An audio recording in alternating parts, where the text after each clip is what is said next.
This video is going to be nerve-wracking. Okay, welcome back everybody. I am Carter Sandvin, and this is the channel for Sandbox Illustration. Today is going to be a very nerve-wracking video, kind of like the one of experimenting with styles, because this one is truly going to be testing my limits on a field of art that I'm not really excelling in, I should say. It's not that I'm bad in it. We are talking about environments today. I'm going to be making some environmental art, and it is definitely one of my weak points. It's all because when I was growing up, I only cared about drawing the characters that I was making. In fact, the majority of the time I wouldn't even have a background with my character sketches, so I never excelled my skill or grew my skill with environments at the same rate as I did my characters. Characters, I have been slowly developing that over almost a couple decades at this point, but environments I've really only started to care for and try and really focus on a few years ago, and that sounds really bad when I say it. But now that I understand a lot of the fundamentals and a lot of the tools that I need for making art, approaching environments is a lot easier than it would have been if I didn't know what I was doing, with things like perspective and composition, stuff like that. So today I truly want to test my limits and see if I can make some great environment art. Basically, the biggest goal of this video is for me to try and make these pieces the best that I can, because I know it's a field that I'm struggling in. So to truly test it, this is going to be a huge video, by the way. It's going to be a long video. I am going to be making 4 different environmental pieces. The first one is going to be a bedroom. Second one is going to be either the top view or the side view of a city. Next one is going to be a large statue in the middle of nature. And the very last one is going to be a man facing the top of a mountain, so like looking up at the peak of a mountain. This is the first one that we have. This is the bedroom. This one I'm going to try and focus on 1-point perspective and building that up. And I've got a description here for what I want to focus on in this piece, and I actually do that with each one right here. So each one, I want to have a general color theme, like one overall color that kind of encapsulates the piece. This one, I really want to focus on purple. You know, playing with some lights, especially the sunset in the background. I do want to have a sunset in this, like it's dusk time. So you're going to have those like warm purple colors in the sky, along with a lot of purple in the bedroom itself. Nerd's room with some action figures, an art station, bunch of books, and some video games too. So like if you look over here, if we focus in on the actual diagram, it's gonna be like you're standing at the edge of the room looking in. So like you've got the rug right there, and then bed, bunch of posters and pictures, got a gaming setup right there, got an art station, and then this bookshelf right here with action figures at the top. I actually kind of took inspiration from my room. I didn't put up my... I'm sorry. I failed you guys. Cool. Now it's my setup. Whoopsie, fucked up. But like I was saying, I actually took a lot of inspiration from my room for a lot of this, specifically having the action figures up on top of the bookshelf. There's not much else to explain with this. Like I said, this I'm going to be playing with 1-point perspective, where when I do the city, I'm going to be doing 2-point perspective, because I want it to be at like the corner of one building showing the diverging roads. It's not that I'm nervous about the pieces themselves, because if my skill for environments is there, then the pieces will be very simple, but that's exactly it. I don't know if my skill is completely there just yet. So it's going to be a good way to push my limits. They may not be perfect, they may be a bit choppy and messy at first, but I think it'll be a good way for me to push myself outside of my boundaries when it comes to my art. And I'm extremely excited. So let's get to drawing some very complex environments.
Welcome back, everybody. That was my first environment piece. Now, you can tell by the length of the video, I'm gonna have to split these up. This took me such a long time. It's a couple of reasons, I'll get into them. One was just, I'm not that great with environmental art yet, and there's not really like a trick to be good at it. It's just, it's a new field for me to approach. Like, there's not really anything new that I had to learn. It was a completely foreign thing to me. I had never really tested the environmental waters before. I have a couple times, but they were fairly simple environments, like the Zeke Was Here piece, or Arch, or The Walking Dead. The Walking Dead one actually isn't that good. I shouldn't mention that one. It's just that smoke. I can't stand that smoke. There was that aspect to it of just me approaching a field that I hadn't before, so I had to take my time with it. And also, I got that thing again that I actually got with my Basement Dwellers sketches, Equilibrium, the album cover, and the Gods of the Golden Cave. I was just so afraid that they were going to go poorly that I was kind of subconsciously procrastinating because I didn't want to approach it because I was like, this is gonna bomb. It was really intimidating to me to actually approach this, so I was kind of holding it off for a little bit. And also, again, with just so many finer details going into it, it took a lot of time, so I had to split it up between days, and I've got a lot going on right now, so I couldn't dedicate all of my time to this. Like, I couldn't just take it, I can't take an entire day right now and work on this, and this would take multiple days for me to just sit down with. That being said, I think it looks really, really good. The only thing that was a real struggle was the line work.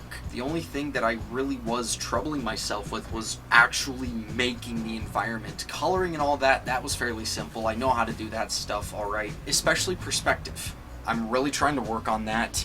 Perspective is still something that I'm struggling with a lot. And then just getting into the finer details of some objects, you know, like making books and all that. Trying to figure out 1 point perspective. If you guys could see in the sketch, I was actually struggling a lot with. I was messing it up. Ironically, I was actually thinking too much about the bookcase. It hit me. Like, I went and tried to look up some source photos and see, like, it's a picture that is in 1 point perspective, like it's just like a flat wall in the center with bookshelves on the side. What does that look like?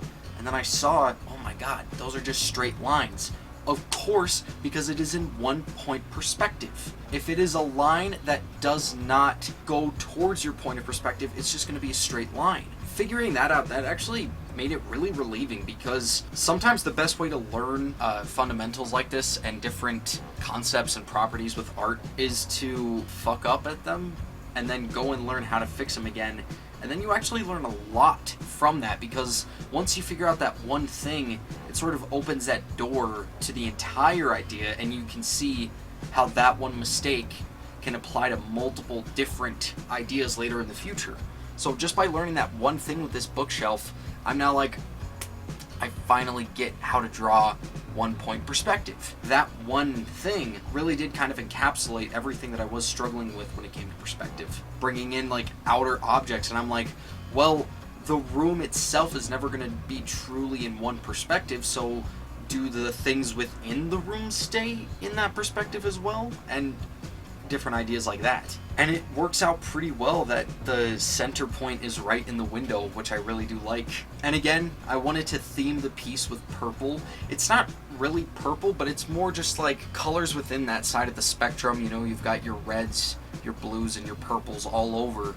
So like, you've got a pink TV screen, you've got that like sort of indigo color in the neon sign, the blanket is an indigo color, you've got red curtains, the walls are purple, and it comes together to be a really nice mixture of all of the different colors. Like, it's no colors clash in this piece at all. A big part of that is the shadow. You know, having a bluer shadow to it really does sort of even out the difference in color. There are different colors in this, but none of them go against each other. And that's also a really nice thing about environments, is while it is nice to have a general color be the focal point, you can mix in different colors, because if you're drawing a complex environment, there are so many finer details to mix in. I apologize if it sounds like I'm just talking out of my ass throughout this entire thing.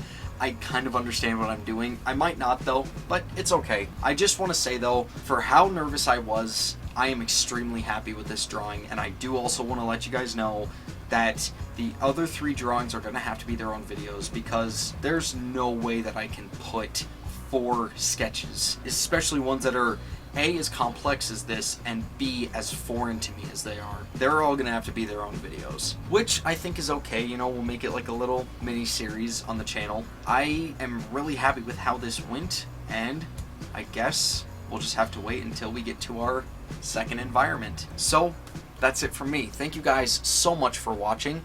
This was Carter Sandvin with Sandbox Illustration. Make sure to check in the description for links to more of my content. Then like the video, comment on it, and subscribe for weekly art-related videos.